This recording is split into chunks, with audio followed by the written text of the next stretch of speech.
tarde, sejam todos bem-vindos à sexta edição do FTH em Foco. Muito obrigada por terem aceito o nosso convite. Eu queria pedir desculpas, como todos vocês já chegaram aqui há algum tempo, já sabem, a gente teve um problema de som. Então a gente está filmando, já queria aproveitar e avisar que estamos sendo cobertos pela UniTV, que é sempre a nossa parceira, né? E bom, sem mais, vou apresentar aqui o nosso entrevistado de hoje, que é o professor Bernardo Cheiboub, é isso? Bernardo é professor da UF desde 2006, na graduação e no mestrado em turismo da FTH. É doutor em História Política e Bens Culturais pelo Centro de Pesquisa e Documentação de História Contemporânea do Brasil da Fundação Getúlio Vargas, com estágio e pesquisa na Universidade de Surrey, na Inglaterra. É mestre em Estudos do Lazer pela Universidade Federal de Minas Gerais, pós-graduado em Pedagogia da Cooperação e em Lazer, bacharel em Turismo, líder do grupo de pesquisa e intervenções Mobilatos, Mobilidades, Lazer e Turismo Social, vice-líder do grupo de pesquisa TURIS, Turismo Urbano, Inclusão e Segurança, da UF, e pesquisador do Laboratório de Estudos do Turismo da FGV. Nos últimos 12 anos, vem se dedicando a pesquisas relacionadas ao turismo social, que é o nosso tema da sexta edição do FTH em Foco. Bernardo, seja bem-vindo, muito obrigada. Eu queria também agradecer e dizer que nós contamos hoje com a participação muito especial de todo o grupo que trabalha no grupo de pesquisa e no grupo de extensão Mobilatos e no turismo social da UF. Lembrar que o FTH em Foco é um projeto de extensão já que está funcionando desde 2017 pela Faculdade de Turismo e Hotelaria e tem como principal objetivo mostrar as pesquisas e os projetos de extensão feitos aqui pelos nossos professores e por isso que a gente tem discutido temas como turismo, hotelaria, história do turismo, inclusão. Hoje, com o professor Bernardo aqui, vamos falar sobre o grupo de pesquisa Mobilatos e o projeto de extensão Turismo Social e o livro, né? Vamos mostrar o livro aqui. Lazer no Brasil, grupos de pesquisa e associações temáticas, que foi publicado pelo SESC. Vamos começar pelo começo, então, Bernardo. O que é turismo social? Primeiro, eu agradeço, Diana, pelo convite. A FTH em Foco já há algum tempo tem proporcionado que a gente possa falar sobre as pesquisas, né, a extensão. Vocês estão ouvindo aí no fundo? O microfone é só para a gente... figurativo, né? Então, tentar falar alto para a galera ouvir. Vamos lá, turismo social, né? O que é? Você tem alguns conceitos, mas eu vou apresentar de maneira mais simples possível, né? São experiências proporcionadas para pessoas que têm algum tipo de limitação, geralmente a financeira é a principal, assim, é a barreira principal. Essas experiências são proporcionadas por instituições diversas na história, sobretudo ocidental, desde países europeus, países latino-americanos, e instituições públicas, instituições privadas. Essas instituições oferecem o turismo social com motivações diversas, né? Algumas tentando incultar ideologias e outras simplesmente oferecendo a experiência para quem não tem acesso. Basicamente é isso, sim. No Brasil, o turismo social ele foi tonificado pelo Serviço Social do Comércio, né? Pelo menos é quem trouxe a expressão e deu holofote a essa expressão. Tem algumas políticas, assim, já tivemos algumas políticas e ações envolvendo o turismo social, mas nunca uma política integrada, uma política pública que pudesse integrar e fazer várias ações acontecerem de maneira nacional ou mesmo regional. Então, fica, além do SESC, né, que é uma instituição privada, fica a cargo de setores da sociedade, de segmentos de classe, essa oferta da experiência turística para pessoas que, a priori, têm algum tipo de limitação. Eu falei no início, a financeira é a principal limitação. Por quê? Porque o turismo, a gente vai falar isso depois, né? Assim, tanto envolvendo os passeios, mas também envolvendo as viagens, né? Ele é algo custoso, né? Ele, diante de outras possibilidades e formas de lazer, o turismo ele acaba sendo mais custoso. Tem os ingressos dos atrativos, tem o deslocamento, tem alimentação. Quando envolve viagem, tem pernoite. Então, ele acaba sendo mais custoso. E isso acaba afastando muita gente dessas experiências. Bernardo, você estudou o tema há 12 anos, mas conta pra gente o que te despertou o interesse lá no começo, né? Por que começou a olhar para isso? Obrigado.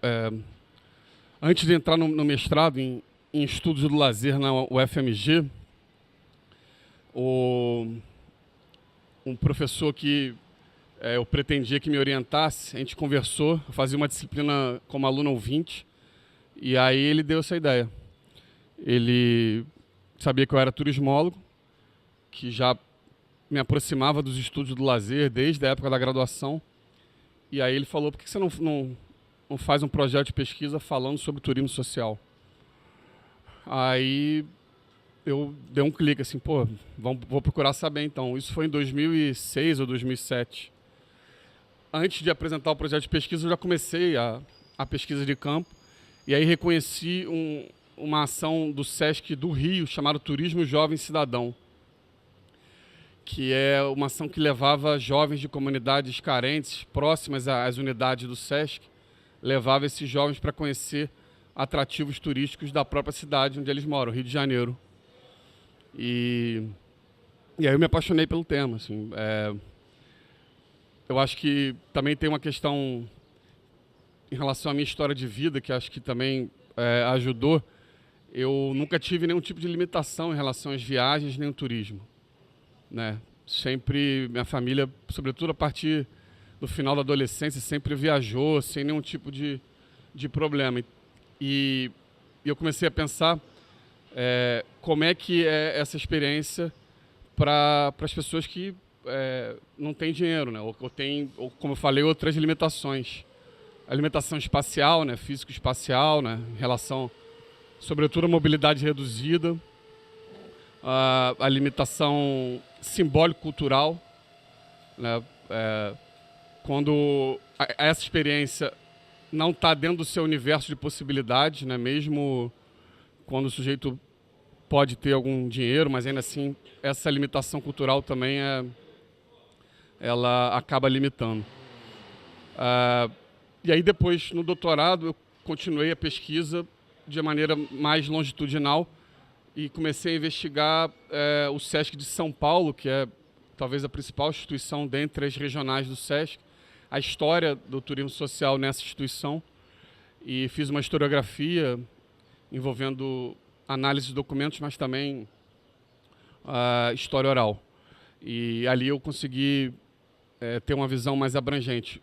O doutorado de sanduíche em Surrey me deu a oportunidade de pesquisar junto com uma doutora, a Lynn Maynard, que é referência mundial no assunto. Então ela me deu uma noção, não da Inglaterra, porque a Inglaterra, o turismo social é mais em relação à filantropia, né? Um país neoliberal, não tem muito turismo social. O que tem é isso, filantropia, estilo Criança Esperança, essas coisas que também tem aqui. Mas ela me deu uma visão de outros países da Europa, né? Ela tem uma equipe de investigadores, então ela é belga, então a Bélgica é muito forte, um turismo social, a França, alguns países da Europa Oriental, então consegui ter uma visão abrangente mais na ótica europeia. E aqui na América Latina eu tenho tentado alguns contatos também há alguns anos. Reconheci também o turismo social desenvolvido no Uruguai, na Argentina e na Venezuela. É isso. Eu vou voltar a uma pergunta anterior, porque você falou isso, chamou a atenção. Aqui no Brasil a gente tem iniciativa maior pelo SESC, que é iniciativa privada, né? Você falou lá da Inglaterra, que também mais filantropia. Você acredita, como pesquisador, durante todo esse tempo de pesquisa, que turismo social deveria ser uma política afirmativa, uma política pública? Sim, eu acho que deveria ter uma política pública, como eu falei, uma política pública integradora, integrada, né, com outros setores. O turismo não acontece à parte, né? Então, se a gente pegar os direitos sociais, né, os principais, né, educação, saúde, segurança, moradia, o lazer faz parte disso desde 88, né, desde a Constituição de 88. Ele foi incluído, tem o mesmo peso que todos esses direitos. E o turismo social seria a concretização desse direito social ao lazer no caso da experiência turística, né? É lógico que tem lazeres cotidianos que são mais simples, talvez, de serem oferecidos, né, ofertados, concretizados enquanto direito social, mas acho que a experiência turística, sobretudo a experiência turística dentro da própria cidade, né, que eu chamo de experiência turística urbana, ela é importante para o sujeito reconhecer sua própria cidade, e aí envolve um direito que eu acho dos mais importantes, que é o direito à cidade. Bernardo, vamos falar um pouquinho do projeto de extensão, né? O pessoal aqui trabalha bastante. O projeto tem 300 inscrições a cada passeio, né? Então, como é que funciona? Qual é o objetivo principal do projeto de extensão hoje, né? E como é que ele está funcionando? Tá. Opa, chegou o microfone, eu falo. Queria, antes, assim, agradecer a presença de todos os bolsistas, colaboradores do projeto que estão aqui. Flávia, que é a nossa subcoordenadora, já está no projeto desde o início, né? Desde quando a gente começou a planejar lá em 2015. E vários bolsistas novos chegaram esse ano, alguns já desde o ano passado. Vamos lá, rapidamente, como começou, né? Lembrei daquela música agora do meio axé. Tudo começou há um tempo atrás. Foi em 2013, a sessão de qualidade de vida da Pró-Reitoria de Gestão de Pessoas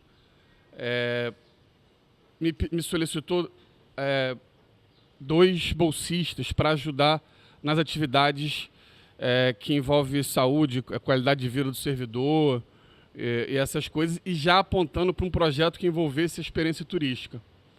Eu estava na reta final do doutorado, né, eu defendi em 2014, e aí eu indiquei esses 2 bolsistas, mas eu não tinha condição ainda de tocar um projeto por conta do doutorado. Quando eu fechei o doutorado em 2014, aí em 2015 a gente começou a planejar com os alunos interessados, começamos a debater, né, assim, o turismo social e planejar. Teve a greve em 2015, a qual eu aderi, e aí ficou em suspenso o início do projeto, né? A gente, em 2015, conseguimos uma reunião que a Progep mediou lá na PROAS, a Pró-Reitoria de Assuntos Estudantis. Tivemos uma reunião com o pró-reitor da época. E aí ele ofereceu para a gente 5 bolsas, para 5 alunos interessados. E aí, em 2016, a gente começou. Fizemos um passeio em janeiro por Niterói. Fizemos mais 3 passeios naquele ano. Tivemos também uma bolsa da Pró-Reitoria de Extensão, em 2016. Em 2017, a Pró-Reitoria de Assuntos Estudantis, acho que por causa do holofote que o projeto começou a receber, deu mais uma bolsa para a gente de custeio, né? Mesmo valor das bolsas dadas para os alunos, R$ 400, para a gente poder ter um dinheiro para poder fazer passeios, fazer divulgação, ter alguns materiais, né? Então a gente começou a utilizar esse valor mensal para organizar, para a logística do projeto. E aí, já em 2017, tivemos alguns alunos que recebem a bolsa de desenvolvimento acadêmico e que escolheram o nosso projeto. Tivemos 2 em 2017 e esse ano estamos com 4 alunos. Então, no total, temos aí 9 bolsistas, né? Eu considero o projeto não só de extensão, mas um projeto de pesquisa e extensão. Então, a gente tenta sempre aproveitar as ações do grupo para debater turismo social, para debater mediação, para debater experiência turística, né, turismo de forma geral. Então, foi criado, a partir das ações do projeto, um grupo de pesquisa para poder acolher essas questões, esses debates, né, que é o grupo Mobilatos. Foi criado também ali praticamente desde o início do projeto, né? Mobilatos é mobilidade, lazer e turismo social. Acho que o mais importante no projeto, a partir de 2017, a partir do ano passado, foi quando a gente começou a oferecer experiências turísticas a partir de alguns convênios, né? A gente precisa fazer, até por conta do apoio da PROAS, turismo social com os funcionários e alunos da UF. Então, a gente faz 4 passeios por ano com os funcionários e alunos. Mas, a partir de 2017, algumas instituições começaram a buscar a gente, começaram a procurar a gente. Então, teve uma instituição, uma secretaria de desenvolvimento social no Rio, que tentou um convênio com a gente, que trabalhava com jovens considerados em risco social. Não rolou por conta da troca de prefeitura. Entrou o prefeito Bispo lá, e aí a secretaria perdeu um monte de coisa, demitiu um monte de gente, não rolou com esse pessoal. Mas aí, em meados do ano passado, o Centro POP, o Centro de Referência Especializado em População em Situação de Rua, buscou também a gente a partir de um contato de uma aluna do Serviço Social. E aí nós fizemos, né, 2 passeios com os moradores de rua atendidos por essa unidade pública, né, que se chama Centro POP. Tem em várias cidades que trabalha com assistência social para pessoas em situação de rua. Fizemos 2 passeios, um em Niterói, outro no Rio, e uma exposição com as fotos que eles tiraram nos passeios, junto com molduras também, que é um trabalho que eles fazem de um outro projeto. As molduras dos quadros eram feitas a partir de trabalho de reciclagem de lixo. E, além disso, estamos com outros convênios aí para acontecer. Semana que vem temos uma experiência com o CRAS do Barreto, que trabalha com idosas que recebem Bolsa Família. Vamos fazer uma experiência turística aqui por Niterói. E temos mais 3 instituições em contato com a gente para acontecer aí, uma em dezembro e as outras 2 para o ano que vem. Em dezembro, são pessoas que têm algum problema psiquiátrico, né, com um convênio aí com um hospital que trabalha com pessoas com problemas psiquiátricos. Tem um projeto social também de jovens que fazem artes marciais, jovens pobres de comunidades carentes. E tem também um convênio para acontecer no ano que vem com a UF de Angra, que sofre também com essa falta de fomento já nos últimos 2 anos, né, 3 anos, que as universidades, né, perderam em relação à assistência estudantil e tal, mais até do que a UF. A UF de Angra também tem problemas sérios com assistência estudantil dos alunos que lá fazem o curso. Acho que é basicamente isso. Bom, eu vou fazer a pergunta mais bombástica que todos os meus alunos me fizeram essa semana. Eu mandei vir para cá para ouvir, né? Existe turismo sem viagem? Você já falou um pouco, né, da experiência turística urbana, mas como é que é isso, né? É turismo, não é? Não, obrigado, eu adoro essa pergunta. Eu acho que a ideia principal para envolver o turismo é a ideia de deslocamento, mais do que a de viagem, né? A viagem viagem turística é mais uma possibilidade aí que envolve o turismo, mas, como eu falei, tem o passeio, tem excursões, tem outros tipos de experiências. De acordo com a Organização Mundial de Turismo, o turismo está mais atrelado à viagem, né? A organização fala em sair das rotinas espaciais, né? Coloca que deve ter um pernoite, porque ela coloca um mínimo de 24 horas, máximo de... Já foi 6 meses, depois virou 1 ano, voltou para 6 meses, enfim. Não interessa. Assim. Interessa a gente analisar. Mas por que a OMT faz isso? Porque ela representa não só os órgãos regulamentadores de todos os países e regiões do mundo, mas ela representa, sobretudo, o trade turístico, né? Que são empresas poderosas, são redes com bastante poder, dinheiro, influência, né? Então, redes hoteleiras, algumas são maiores do que alguns países, em termos de quantidade e de poder econômico, político. Operadoras de turismo também, companhias aéreas, e por aí vai. Então, a OMT tenta criar uma definição para abarcar o trade turístico. Eu não sou contra essa definição, eu acho que o turismo também é isso, mas eu acho que a experiência turística envolve mais do que isso. A OMT, inclusive, inclui já há algum tempo o turismo, chamado turismo de negócios, né? Porque o que ela faz com isso? Ela, no mínimo, duplica a quantidade de movimentação, né, de turistas e consegue contabilizar, né? Então, ao contabilizar, ela recebe mais apoio político, faz o que para ela é importante, né? Gera divisas e tal. Né? Números geralmente geram isso, né? Geram apoio político, divisas e tal. Então, ao analisar o OMT, eu percebo quais são as intenções dessa organização. Como pesquisador, eu acho que, como eu falei, ela é importante, mas ela não pode definir o que nós, eu falo todo mundo, né? O que as pessoas também consideram, se não turismo ou turista, pelo menos a experiência turística, né? Que envolve basicamente o quê? Deslocamento físico-espacial. Obrigado. Deslocamento físico-espacial e a busca por coisas novas, o contato, né, o estranhamento, né, o contato com ritmos de vida, paisagens, culturas diferentes, enfim. Então, isso é experiência turística. Isso pode acontecer dentro da própria cidade, né? Diferentemente do que o OMT fala. Como eu falei, o OMT tem as suas motivações, mas eu acho que cabe a gente, enquanto pesquisadores, enquanto pensadores do turismo, tentar ver que intenções são essas e se a experiência turística é mais do que simplesmente viajar, pernoitar e ficar um tempo distante do seu local de moradia. É lógico que a distância ela é importante, como eu falei, o deslocamento físico-espacial ainda é um elemento importante no turismo,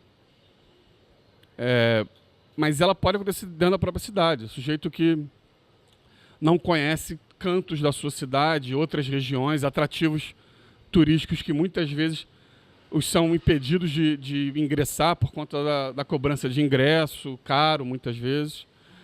Então, quando o sujeito tem essa oportunidade, o indivíduo ou grupos têm essa oportunidade, obviamente eu considero uma experiência turística.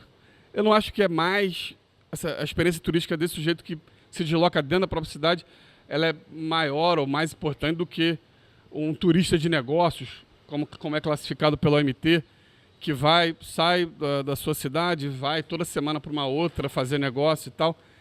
Talvez fica ali no deslocamento entre o aeroporto e o hotel, fica ali organizando a reunião no laptop, vai para a reunião, ou seja, acho que esse sujeito também pode vivenciar a experiência turística, mas eu acho que é complicado falar que o sujeito que dentro da própria cidade sai de um local para outro e conhece e tem o estranhamento, tem o contato com coisas novas, falar que isso não é experiência turística, eu acho, no mínimo, leviano.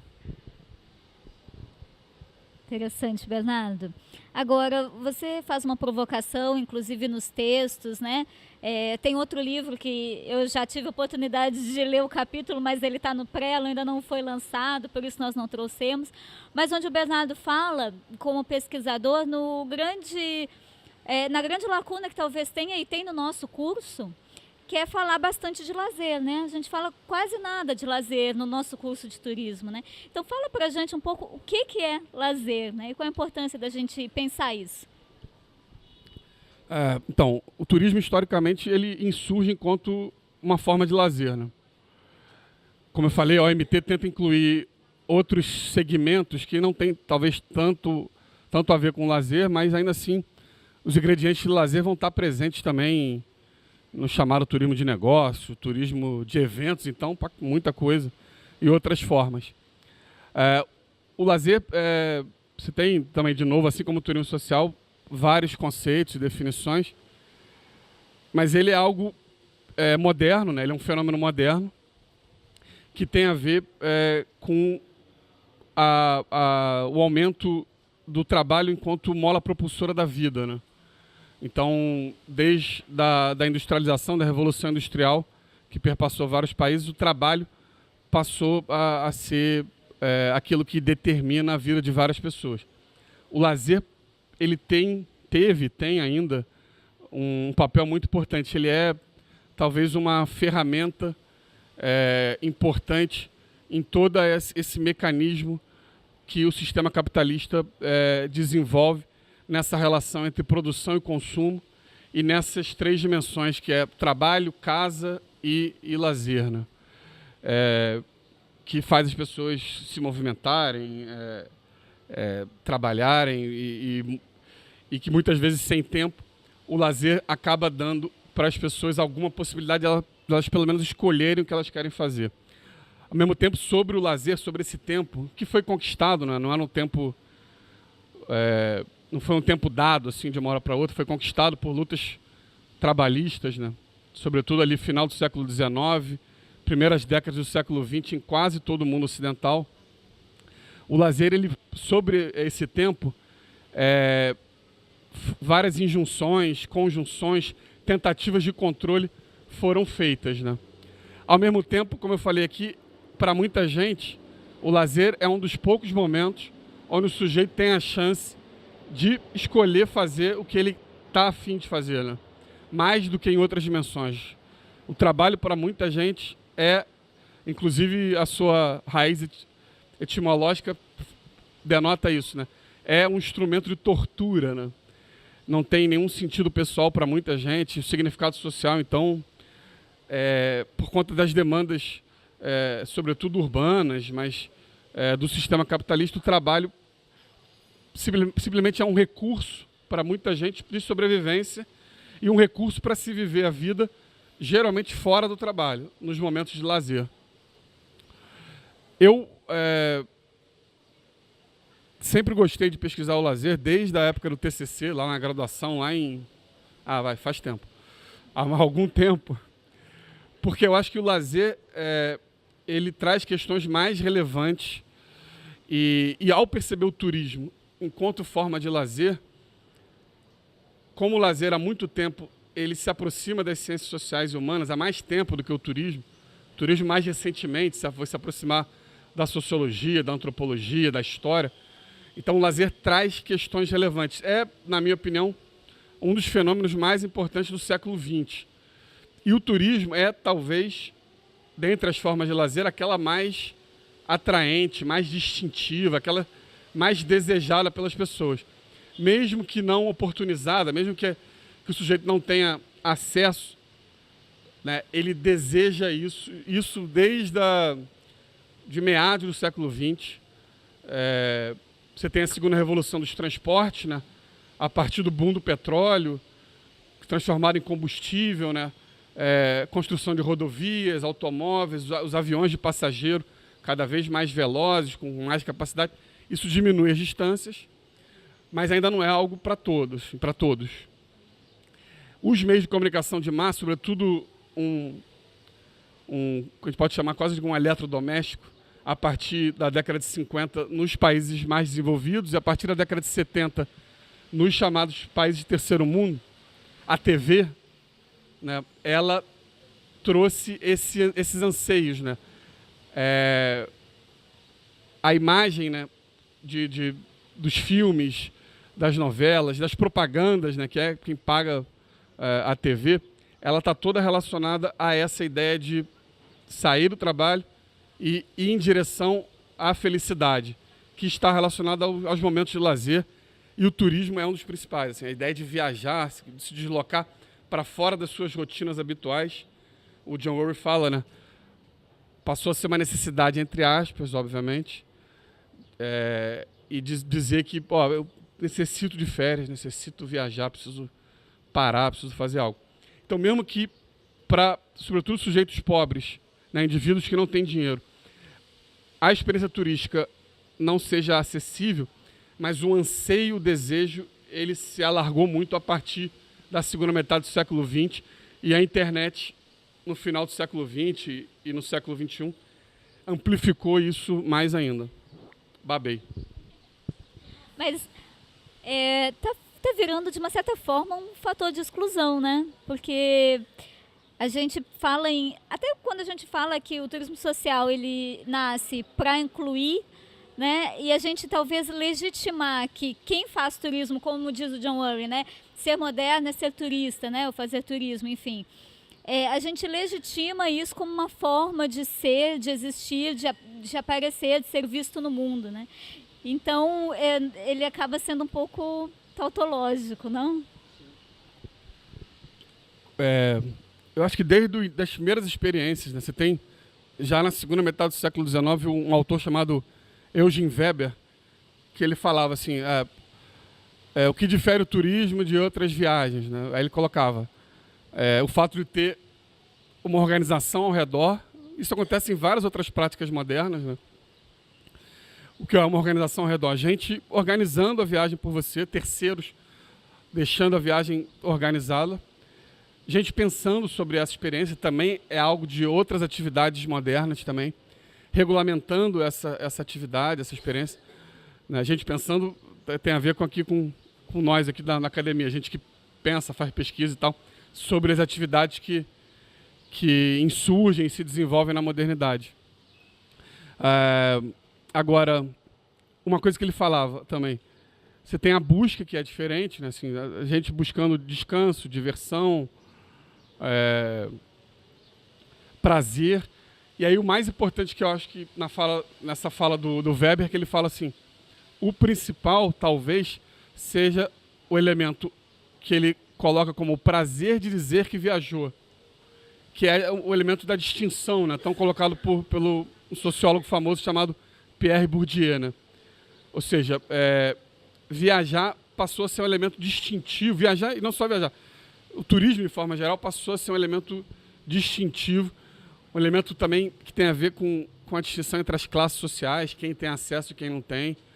Então, todo mundo faz isso, sim, quando viaja, ao voltar, ao se relacionar com as pessoas, tira a onda de que viajou, que foi para lá, que foi para cá. As fotos, então, desde do advento do Facebook e outras redes sociais, Instagram e várias outras, também passaram a incrementar isso. Eu não julgo isso, eu só acho que é um elemento importante para se analisar, né? Um elemento distintivo do turismo. O turismo social, ele, como eu falei, ele na prática, em vários países, regiões, ele tenta tornar essa experiência, como eu falei, é distintiva, é atraente e é desigual no acesso, mais do que outras formas de lazer. O turismo é mais desigual. O turismo social tenta tornar essa prática mais acessível. Eu posso colocar uma frase meio... Você falou em tautológico, uma frase assim, o turismo social, em alguns momentos na história, tenta tornar essa prática de sair do cotidiano, que é o turismo, mais cotidiana na vida das pessoas. Como eu falei, não dá para generalizar, tem instituições diversas no mundo que tentaram incultar ideologias a partir dessa oferta. Então, numa ideia de gratidão, já que eu estou oferecendo isso, você não teria acesso se não fosse eu, né, a instituição. Então, você precisa mostrar gratidão e seguir o que eu estou falando, a ideologia. Então, as primeiras experiências com o turismo social são de países totalitaristas.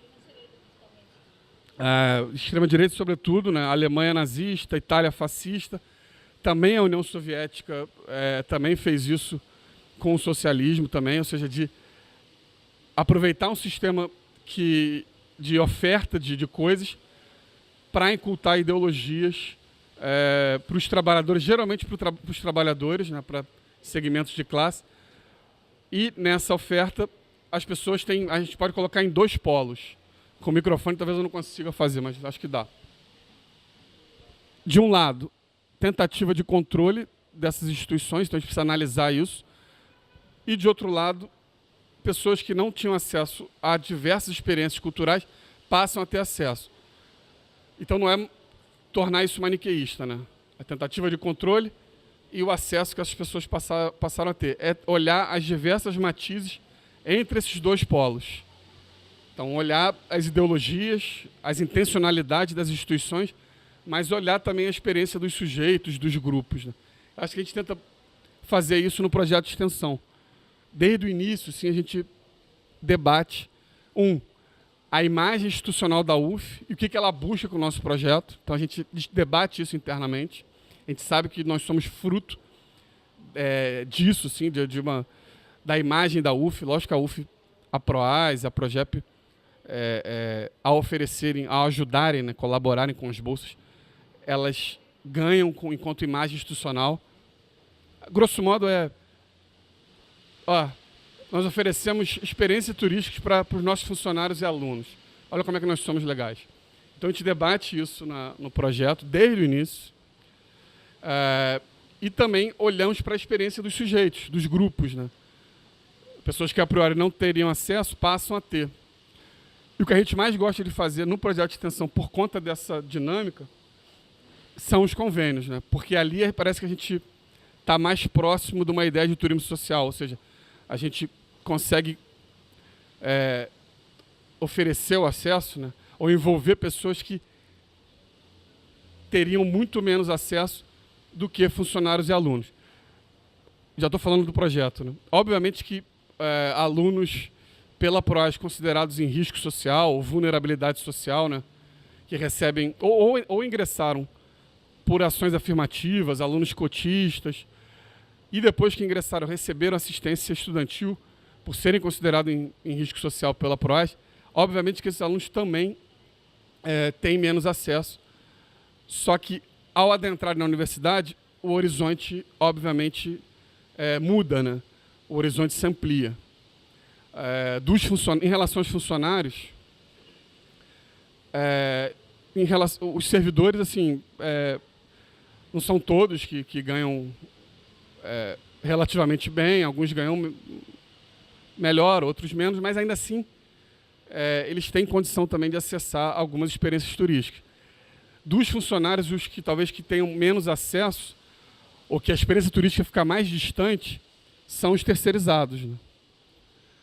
Os terceirizados ganham mal, não tem representatividade política, não tem sindicato, né? Muitas vezes são explorados, salário atrasado. Inclusive, a última greve da UF que a gente participou, uma das pautas era essa, né? O atraso de 4, 5, 6 meses para os terceirizados. Então, esses, talvez, a gente tenta, quando faz a divulgação, tenta priorizar ao máximo os alunos, obviamente, que recebem assistência estudantil ou ingressaram com ações afirmativas, mas entre os funcionários a gente tenta priorizar os terceirizados, que são, talvez, o que apresentam o maior distanciamento às opções de lazer e, especialmente, a experiência turística. Mas, só para fechar, o que a gente talvez tem mais gostado de fazer é o turismo social para esses convênios, né? Então, trabalhar com pessoas em situação de rua, que não só não têm o direito social ao lazer, mas não têm os direitos humanos básicos, né? O direito de ir e vir, o direito ao corpo, o direito à liberdade, ajudar a fazê-los acessar a experiência turística no sentido do direito à cidade. Obviamente que é algo, não sei se mais relevante, mas é algo que a gente, enquanto faz, né, acho que os bolsistas podem falar isso também, enquanto a gente realiza, a gente pensa, a gente sente que efetivamente está fazendo mais turismo social ou está contribuindo para um debate que vai para além até do direito ao lazer, né? Como eu falei, tem a ver com o direito à cidade, com acessar livremente a cidade sem sofrer discriminação, sem receber limitações nessas relações de poder que existem dentro da cidade. Falei bastante. Bom, pelo que a gente comentou aqui, talvez essa possibilidade de dizer que se fez uma coisa que é considerada importante pela sociedade hoje seja o principal ganho, o principal benefício das pessoas que são o público-alvo do projeto.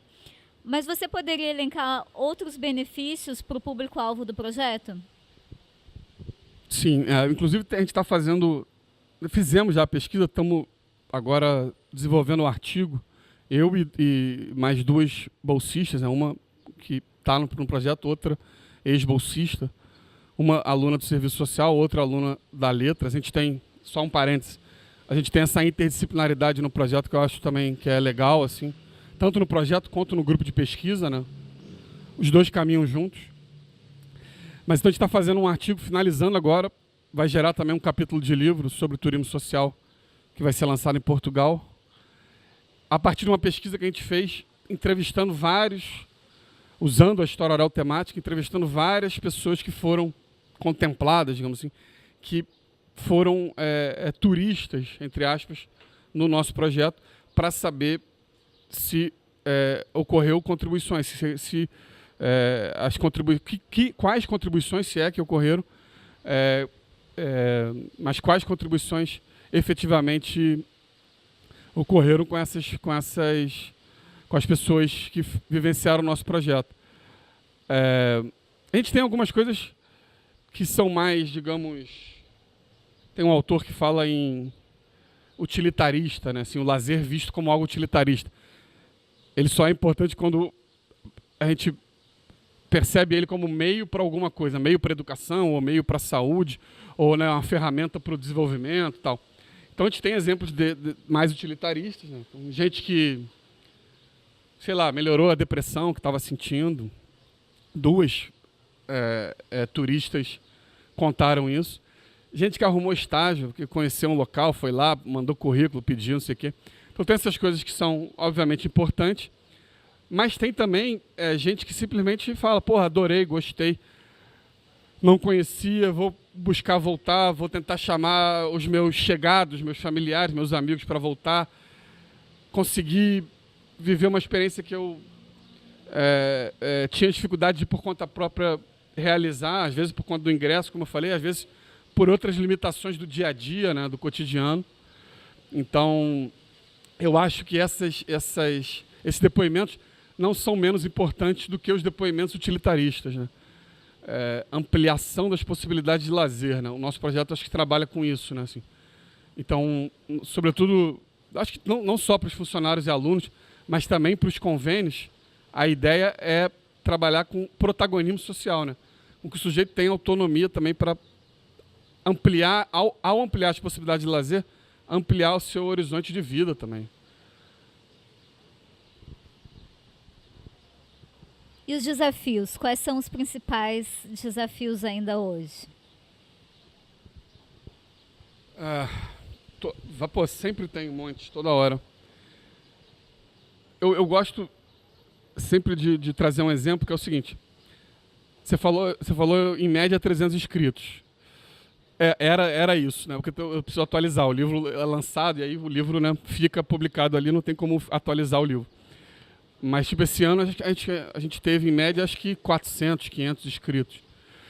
Tivemos passeios em Petrópolis que acho que chegamos a 700 inscritos ano passado. E aí, como é que a gente faz, né? 700 inscritos, no caso do passeio de Petrópolis, para 40 lugares no ônibus, geralmente isso. 35, 40 lugares, porque ainda tem os bolsistas também que precisam ir lá, né, ajudar a organizar e vivenciar a experiência, fazer o que eu chamo de exercício etnográfico, né, para a gente debater depois como foi, como não foi. Mas, enfim, 35 vagas para 700 inscritos. A gente faz o processo seletivo. O nome não é legal, né? Processo seletivo, mas é. E o que a gente prioriza? Eu já contei aqui um pouco, né? A gente prioriza, a priori, pessoas que apresentam um distanciamento maior à experiência turística, né? Então, geralmente é a questão financeira, né? No caso dos alunos, a gente já pega um levantamento que a PROAS realiza, como eu falei, e que consideram alguns alunos em risco social, vulnerabilidade, e por isso recebem assistência estudantil. Então, a gente prioriza pessoas, né, indivíduos que apresentam um distanciamento maior. Não é simples isso. A toda hora a gente está debatendo, né? A gente monta lá dimensões e tal, critérios, mas ainda assim, a todo momento, acho que a principal coisa do nosso projeto é essa, né? Quem merece, ou não é merece, na verdade, quem tem prioridade porque apresenta um distanciamento maior. O exemplo, né, chegando ao exemplo, que a gente está toda hora aprendendo, aconteceu esse ano. Uma aluna com uma criança pequena, deve ter o quê? Uns 5, 6 anos, né, o filho, mandou um e-mail para a gente após receber a notícia de que a gente não aceitava acompanhante, né, porque senão já são poucas vagas, muitos inscritos. Se a gente aceitar acompanhante, aí vão ficar menos vagas para os alunos e funcionários. Então, ao receber essa notícia, ela mandou um e-mail super interessante para a gente, inclusive eu utilizo num artigo depois, que ela fala, ó, no meu caso eu não posso ir se não levar meu filho, não tem com quem deixar. E aí ela coloca, ó, às vezes você tornar todo mundo igual por conta da concretização de um direito é você desconsiderar a história de vida, o preconceito, a discriminação que alguns grupos, no Brasil vários grupos, sofreram e ainda sofrem. Né? Então, no caso de mães com filhos pequenos, estudantes da UF, né, obviamente ela tem uma limitação clara em relação ao deslocamento e tal. E aí, quando a gente ouviu esse e-mail, eu liguei para ela na hora e falei, por favor, traga seu filho. O seu caso é um caso que o critério não pode definir nem deixar de a gente perceber quais são as limitações. Né? No caso de mobilidade reduzida também, gente que precisa de um apoio, precisa levar alguém, então também a gente conversa, né, com as pessoas para saber as demandas delas. Então, tem a ver com os critérios que a gente monta, mas também com a história de vida de cada pessoa, para a gente definir quem tem acesso, ou quem vai ter o acesso e quem não vai ter. Ainda assim, é um debate eterno, e a gente sempre se sente culpado de, será que a gente está contemplando as pessoas que apresentam uma alimentação maior e tal, mas é algo que a gente não tem como fugir disso, né? E o turismo social envolve isso, né? Assim, como eu falei, as instituições públicas ou privadas vão tentar oferecer a experiência turística para quem tem menos acesso. Então, é algo que é necessário, assim, não dá para envolver todos. Seria ótimo que a gente tivesse 10 ônibus, 20 ônibus e todo mundo fosse atendido. A gente não tem capacidade logística para isso. Mas para o próximo passeio a gente vai fazer, vamos tentar, né, realizar 2 ônibus. Vamos duplicar o número de pessoas que vão acessar. O que já é bastante, né? Duplicar. Vamos torcer para que dê certo. Agora eu queria lembrar, porque o Bernardo já falou mais de uma vez em inclusão, pessoas com limitações físicas, mas no texto que está, né, publicado também fala de limitações mentais. E a gente já teve um FTH em Foco que falou sobre isso, né, que foi com outros 2 professores da FTH. Então, quem tiver interesse, clique no próprio site da UniTV, consegue encontrar, que foi o FTH com a Adriana e com Lidísia, né? Ou no YouTube também vocês conseguem encontrar, que foi outra edição do FTH. Aliás, tinha muito caso engraçado que o pessoal contou, né? Porque com o público deles da Favo de Mel, subindo Pão de Açúcar e tal, então teve algumas coisas assim. Vocês tiveram algum caso engraçado ou alguma dificuldade em alguns pontos turísticos? Cara, você falou para eu tentar lembrar alguma coisa, né? Não me vem nada na cabeça agora, assim, mas eu vou pedir ajuda dos universitários, dos alunos que participam do projeto. Pensem em alguma coisa, vamos de repente pular essa questão. Todo mundo pensa em algum caso assim, curioso, engraçado, que vale a pena contar nos passeios, até porque... Opa, apareceu. Vem.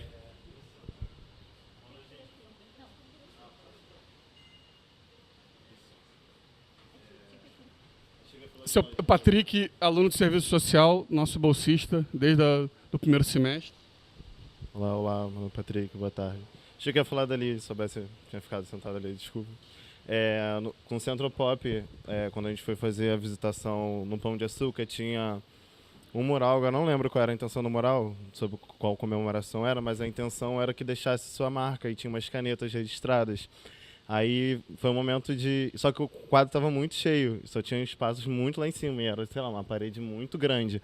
Aí a galera se juntou e fez uma escada humana para conseguir deixar a marca do Centropop.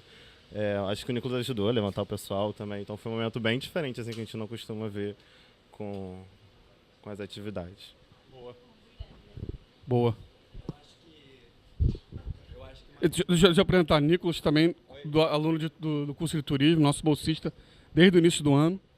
Eu acho que desse dia o mais engraçado foi a gente levar essas pessoas no Pão de Açúcar e nesse local, como é cheio de estrangeiro, eles estarem meio perplexos com essa situação.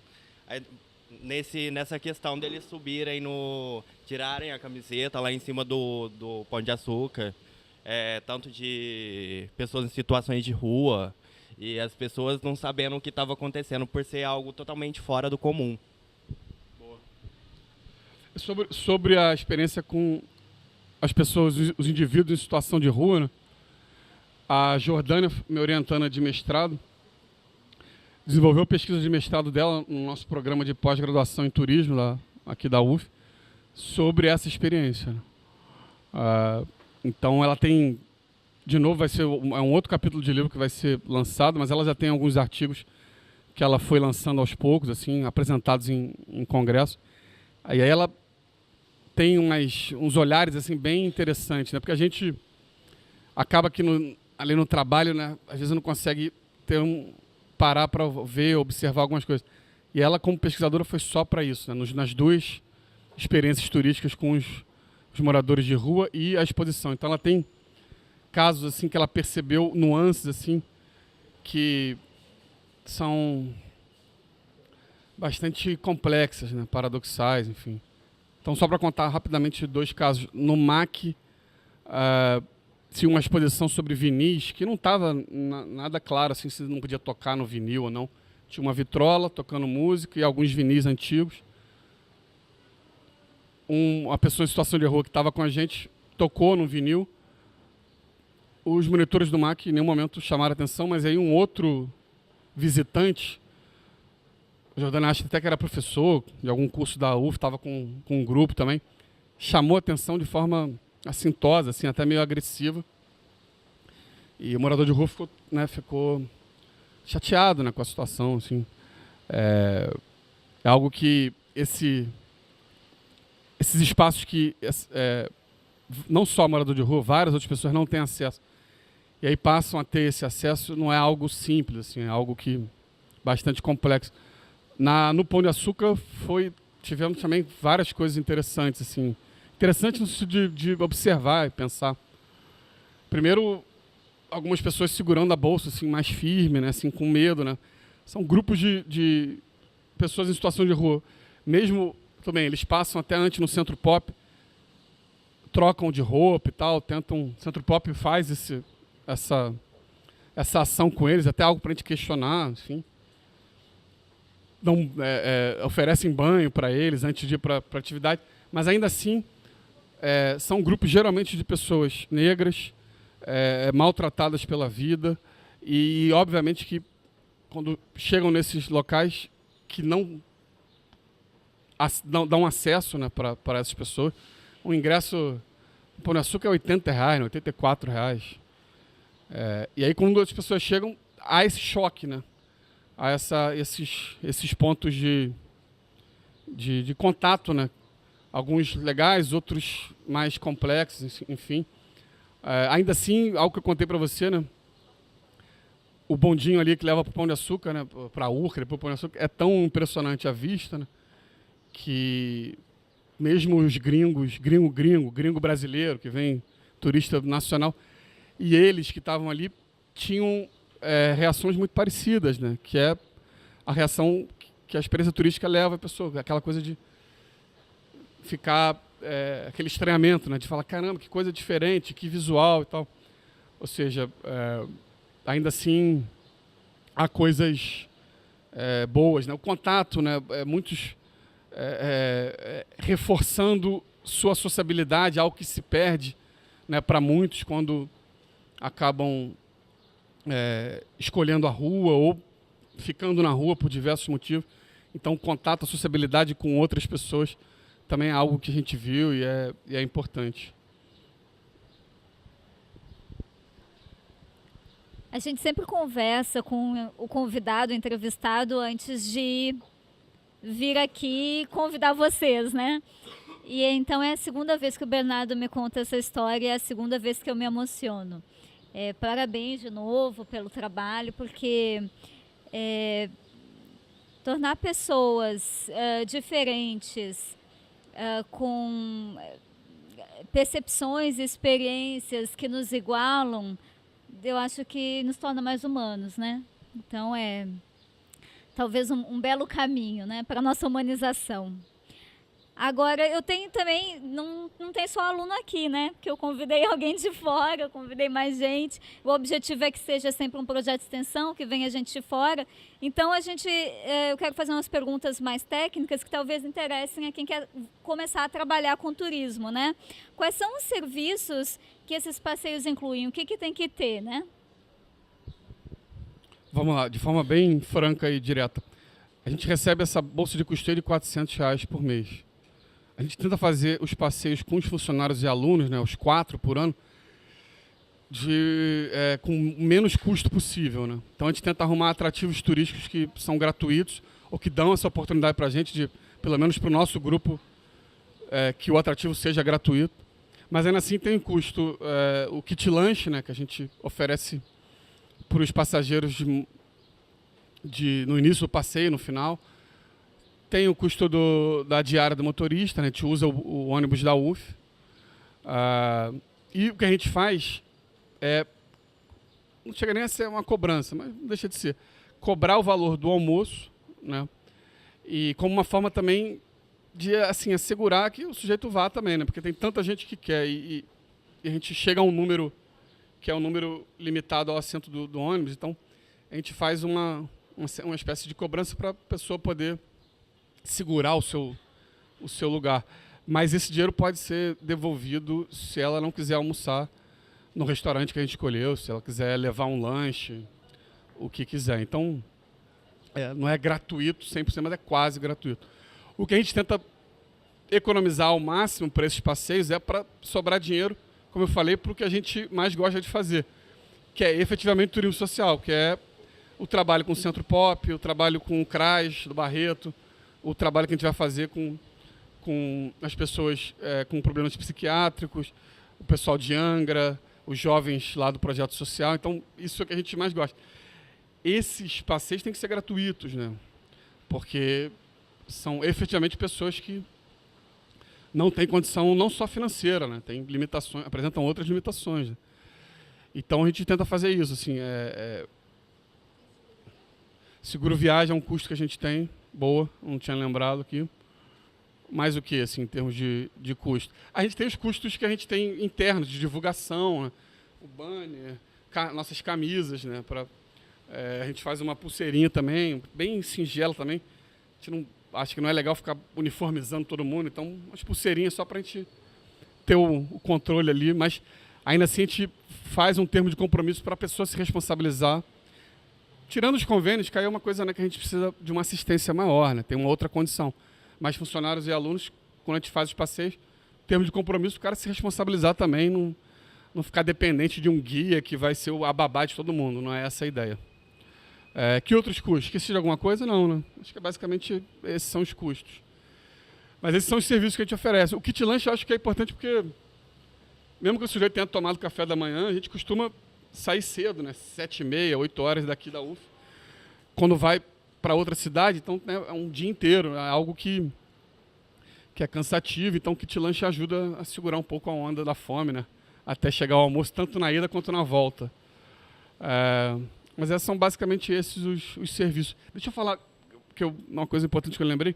A gente tenta fazer uma setorização do projeto, mas sem especializar demais, né? Então, comunicação é uma área, demanda, e a outra é a oferta, né? Demanda vai trabalhar com a divulgação, vai trabalhar com esse processo seletivo que a gente faz. Comunicação, toda a parte da nossa imagem, né? E a oferta tem a ver com essa parte mais logística, né? De buscar os atrativos, os fornecedores, né? O ônibus, o kit lanche, seguro viagem e outras coisas que vão surgindo. Lembrei de uma coisa que eu acho que é importante. Agora foi. O turismo social, assim, também em vários outros locais, assim, ele, diferentemente do turismo mais comercial, assim, ele tenta educar também os fornecedores, né? Eu acho que isso é importante. Então a gente tem aqui, obviamente, às vezes alguns problemas com o Busuf, que nem sempre tem cinto de segurança para todo mundo. Às vezes não vem, o ônibus vem com problema, às vezes é um ônibus errado. Então, obviamente que a gente tem problemas. A gente tenta ter uma relação boa com eles de melhorar os serviços, né? Então, seguro viagem para todo mundo. A gente sabe que algumas agências fazem para metade das pessoas, não faz seguro viagem. Isso é uma questão de lei, né? Todo mundo tem que, sobretudo quando sai da cidade, tem que ter o seguro viagem. Então, a gente tenta fazer diferente nesse sentido. Assim, é um turismo responsável? Mas também o turismo social, dependendo da instituição, no caso do SESC, tem muito dinheiro, né? Então também ele consegue fazer isso, né? Porque ele tem financiamento, ele consegue pensar também nessas coisas. Não é também criticar o turismo comercial, mas o turismo comercial tem outras demandas, tem que pensar sobretudo na ideia de lucro e tal, então às vezes é mais complicado, mas no turismo social a gente tenta pensar algumas coisas de forma diferente. Bom, estamos num período aqui, está todo mundo calmo, mas tem gente que não anda calma aí fora no Facebook, porque a gente está num período de exercício direto da democracia, né? E aí eu queria falar, não de politicagem, mas de exercício e cidadania, né? Pensando, porque isso também foi uma inquietação minha no meu doutorado, né? A gente foi para os museus e aí pensou nos muros, e de repente os museus começam a ser murados, as praças começam a ser muradas ou gradeadas, porque os gestores dizem que é necessário preservar o patrimônio para que as pessoas usem. Então, para que as pessoas possam fruir, é preciso gradear, murar de alguma forma, né? Mas, por outro lado, sempre dizem que é preciso que mais pessoas venham, que querem abrir as portas. Quer dizer, coloca a porta, mas quer abrir a porta, né? Quer que as pessoas entrem, mas tem muro. Então, como é que fica essa contradição e como é que se garante o direito à cidade, o direito à cidadania e também a preservação do patrimônio? Boa pergunta. A gestão pública, em alguns lugares aqui no Brasil, não é em todos, não dá para generalizar, não foi sempre assim, em alguns momentos mais, menos, mas majoritariamente a gestão pública envolvendo turismo desconsidera o morador, né? E aí o atrativo turístico é uma frase que eu falo há algum tempo, ele deveria ser pensado antes de tudo como um equipamento de lazer, né? Gratuito, né? Gratuito. Mas não é possível. Não, é possível. Sempre é possível. Inclusive esses que são mais caros mesmo. Né? O que é mais fácil para a gestão pública? Ela cerceia os espaços, cobra ingresso. É mais fácil do que trabalhar com educação turística, com educação para o lazer, com educação patrimonial, com educação ambiental, que é o que deve ter quando um espaço é gratuito. Né? Mais fácil de cercear. Então, eu tenho um exemplo que nem é daqui do Rio, assim, mas é da Serra do Cipó, em Minas. Uma vez eu fui como turista, né? Com a minha esposa, e aí, chegando lá, várias cachoeiras que são muito próximas da vila lá, você cobra o ingresso para entrar. E aí vários moradores dali ou da região que trabalham ali, que vão trabalhar nas pousadas e tal, não têm acesso. Não conhecem as cachoeiras do local, que são cachoeiras lindas, como eu falei, próximas, não precisa pegar trilhas muito longas e tal. Os caras não têm acesso. Conversando isso com na época, acho que era o namorado da minha cunhada. Quando eu comentei isso, ele falou, mas tem que ser assim, porque senão vira bagunça. Aí tem problema de capacidade de carga, né, que é um estudo que no turismo já tem anos e tal. Eu falei, não, cara, eu discordo, assim. Acho que tem que ser gratuito, especialmente para o morador. Né? E é possível fazer porque você tem que trabalhar junto com isso, com educação para o lazer, né?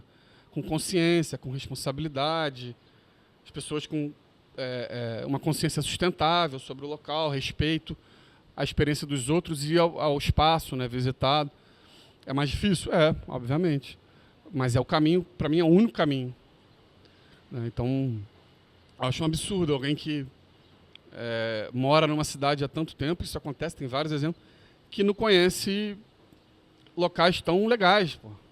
Mesmo os atrativos clássicos, eu não estou, né, nem falando aqui, mas eu acho um absurdo. No projeto, no turismo social, a gente tenta também pensar numa ideia de turismo de base local, né? É bastante difícil assim, você fazer turismo social e ainda fazer um turismo de base local ou de base comunitária, porque você está, de certa forma, pensando na experiência de sujeitos que não têm acesso, e aí não é simples você ainda trabalhar a ideia da relação com quem mora no local, né? Mas a gente tenta, sempre nos locais que a gente visita, trabalhar questões que têm a ver com as relações de poder locais. Para dar exemplo, agora em Cabo Frio a gente buscou, foi até o Nicolas, né, que está aqui, a colônia de pescadores, né? Ou seja, que é algo importante em Cabo Frio, né?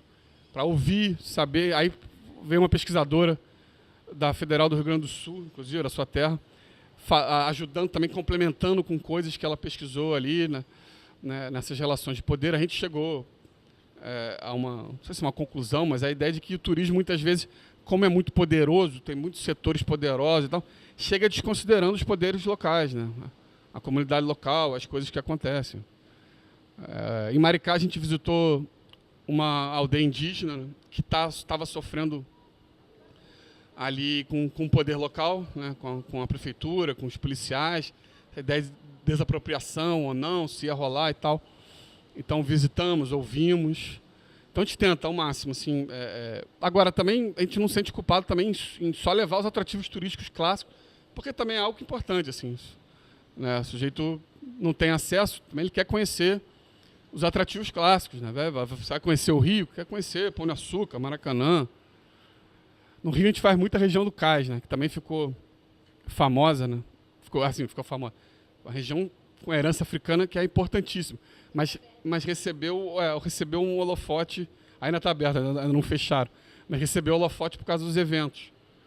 E a gente faz o lado A e o lado B. Leva lá no Museu da Manhã, no Mar, mas vai, sobretudo, depois debater todas as questões que envolveram ali as desapropriações, as desconsiderações de direitos, agora a especulação imobiliária que aparece ali, e a gente vai, né, no chamado lado B da região, que é ali dos locais que receberam um pouco mais de holofote, mas porque os movimentos sociais também correram atrás, né, e para debater ali essa questão da herança africana que ficou escondida por tanto tempo e que envolve questões contemporâneas importantes. Então a gente tenta, assim, fazer isso, assim. Eu acho que uma questão que você trouxe, já até adiantando, que é a questão da mediação, né? Para a gente eu falei que o processo seletivo, mais do que o processo seletivo, quem a priori tem prioridade porque tem menos acesso, quem a priori tem prioridade é ótimo. Quem, né, recebe prioridade porque tem menos acesso, isso é importante para a gente, mas a mediação também é importante, né? Como é que a gente vai mediar a experiência dos sujeitos com os espaços turísticos, a experiência dos sujeitos entre si, dos sujeitos com as informações, com os conteúdos que são debatidos. Então, a gente trabalha com uma tecnologia pedagógica que eu entrei em contato desde a época do mestrado, 2006, 2007, que se chama animação cultural, né? No Brasil chegou com o Darcy Ribeiro, nos CIEPs, né? Mas é algo que também existe na América Latina, alguns países, os países ibero-americanos, alguns países europeus. Então, o que envolve isso? É uma mediação que não seja aquela mediação maçante, conteudista, de cima para baixo, que é o que a gente vê em vários exemplos do chamado guia clássico, né? Às vezes vê também em outros espaços como recreadores, monitores, também que, ou seja, entabulam uma série de conteúdos de cima para baixo, né, de forma vertical, assim como donos do conhecimento. E a gente tenta fazer diferente, né? Não é simples, né? A gente tenta fazer o quê? A mediação pautada na ideia de animação cultural tenta envolver as pessoas, suas histórias de vida, tenta tirar o foco um pouco daquela figura que é o especialista idiota, né, da Marilena Chauí, que é o dono do conhecimento. Não tem dono do conhecimento. Vamos tentar ver como as pessoas estão pensando o que elas estão vivenciando, né? Como é que elas comparam isso com o que elas viveram, ou seja, dar voz para as pessoas que participam, que estão ali no grupo, né? Que estão participando com a gente. E tentar trazer, mais do que informação, conteúdo unilateral, é tentar trazer questões. Uma pergunta bem feita, assim, né, bem colocada, é muito mais importante do que a resposta, né? É tentar refletir, problematizar, como eu falei, sobre as relações locais que acontecem ali, sobre a relação do turismo com a localidade que a gente está visitando, né? Então, isso para a gente é uma premissa. Eu queria destacar o quanto isso é um trabalho hercúleo, né? Porque isso é uma quebra de tabu muito grande, não é trivial. Dizer que porque vai trabalhar com turismo social, vai tentar trabalhar com um turismo mais consciente ou com um turismo de base comunitária.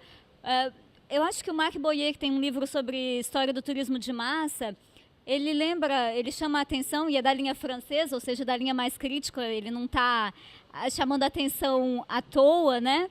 Mas denunciando que, a despeito de todos os esforços que muitas políticas públicas, mas também muitas iniciativas de ONGs ao redor do mundo tiveram para aumentar o turismo social, na verdade, o que aumentou a democratização do turismo social mesmo foi a massificação do turismo, que é um processo não tão engajado, né? Nada engajado, na verdade, né? Mas acabou incluindo mais gente porque, ao massificar, tornou as coisas mais baratas. Talvez a um custo muito alto, que é o que a gente está problematizando, né? A um custo de pasteurização, a um custo de não se preocupar com os problemas sociais, né? Um custo de deixar muita coisa de lado, né? Então é um resgate muito importante isso. E eu só queria chamar a atenção do quanto isso é um trabalho bonito e é pesado, difícil mesmo, porque realmente o caminho fácil para fazer mais pessoas viajarem seria massificar, né? Nem esse eu diria que seria fácil, né? Mas é o mais óbvio, é o mais direto, né? Então, tentar fazer um caminho, por vezes, inverso, é uma tarefa assim, muito digna de respeito mesmo e muito difícil.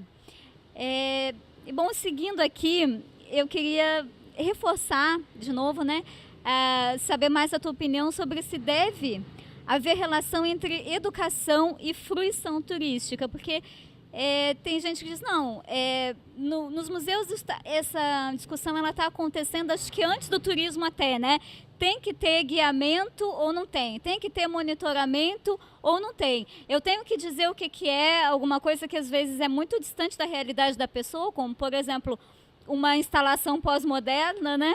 Contemporânea de arte, ou às vezes uma coisa muito diferente da situação de um morador de rua ter que se portar em um lugar de exposição de arte clássica e tal, né? Então, eu tenho que fazer educação, eu não tenho que fazer educação, tem essa necessidade ou não?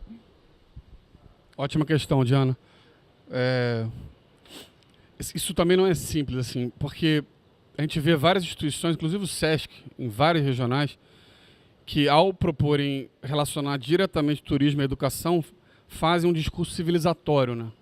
É quase aquela propaganda da Globo, assim, cultura, a gente vê por aqui, nessa ideia cingida e uma noção limitada só sociológica de cultura como sinônimo de conhecimento e arte erudita, e quem tem acesso e quem não tem e tal. O SESC faz muito isso, assim, aqui tu vai ter educação, tu vai conseguir adentrar aonde você quiser.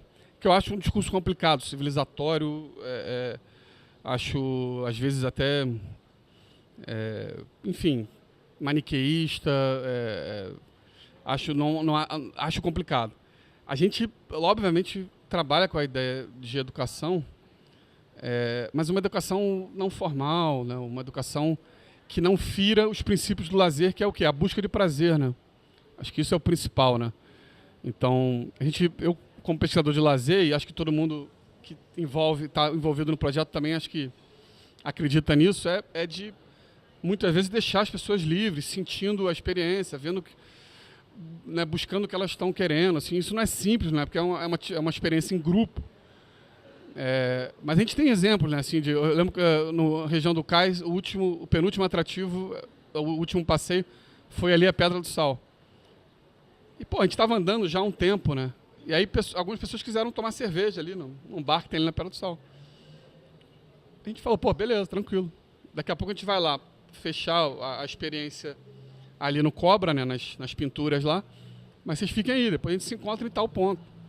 Eu acho que tem que ter essa liberdade, né, assim, porque a experiência turística, como eu falei, é uma experiência de lazer e envolve liberdade de escolha, mais do que, como eu falei aqui, mais do que o trabalho, mais do que família, muitas vezes, obrigações religiosas, mas essas coisas, às vezes, trazem limitações para o que a pessoa quer fazer, né? Então, isso é muito debatido no nosso grupo, assim, essa liberdade, né? Dar opção, tentar ao máximo mostrar que você pode escolher os seus caminhos aí da vida ao perceber os caminhos da experiência turística, do que a gente está organizando. Como eu falei, eu acho que o turismo social, às vezes, perde a mão nisso. Eu falei o exemplo do Sesc, tem outros exemplos. Que ao ser conteudista demais, fica maçante. Ao falar que faz uma atividade edificante, né, educativa, coloca o turismo massivo, né, no lado oposto. Eu acho que nem sempre é assim, né? Eu acho que você precisa observar cada caso, né? Assim, o turismo social, ele não é o oposto do turismo massivo. Ele, inclusive, se aproveitou das estruturas de massificação que aconteceram, sobretudo no século XX, se aproveita aí das redes, da internet no século XXI também. Então, eu acho que tem que tomar cuidado com isso. Eu não acho que tem nenhuma obrigação de ser algo educativo, sobretudo no sentido conteudista, porque isso se torna chato, né? Eu acho que a experiência prazerosa, com liberdade, é a coisa mais importante no lazer. O turismo como uma forma de lazer, eu acho que vai estar ancorado nessas ideias. Tem o ócio, né? Que é a possibilidade do sujeito não fazer nada, né? De contemplar, que eu acho muito importante. A gente tenta envolver de vez em quando, nem sempre é possível, né? Cabo Frio agora a gente fez, né? Assim, depois do almoço, fomos num deck e você vê que as pessoas não queriam ir embora, não queriam, tem o horário lá, tem a programação, pô, beleza, mas vamos sentir o que o grupo tá querendo, né? Isso na animação cultural, de novo, na mediação é muito importante. É lógico que a gente se prepara, a gente planeja, a gente pensa, né, em questões, mas a gente tem que sentir o que está rolando no momento, assim. Que questões insurgem, aparecem ali, inclusive. Último exemplo, também não tem a ver com o nosso projeto, tem a ver com uma experiência que eu vivi no Chile. Peguei um daqueles ônibus turísticos, saí de Santiago para conhecer uma vinícola ali próximo. E aí a guia, papagaio naquela coisa de falar, né, ligar o play, lá. Você não aguenta mais 5 minutos e não só isso, você guarda 5%, 2% do que ela falou, né? Que é muita coisa, muita informação, né?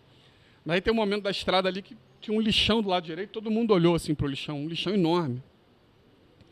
Todo mundo olhou. E a guia não falou sobre o lixão, assim.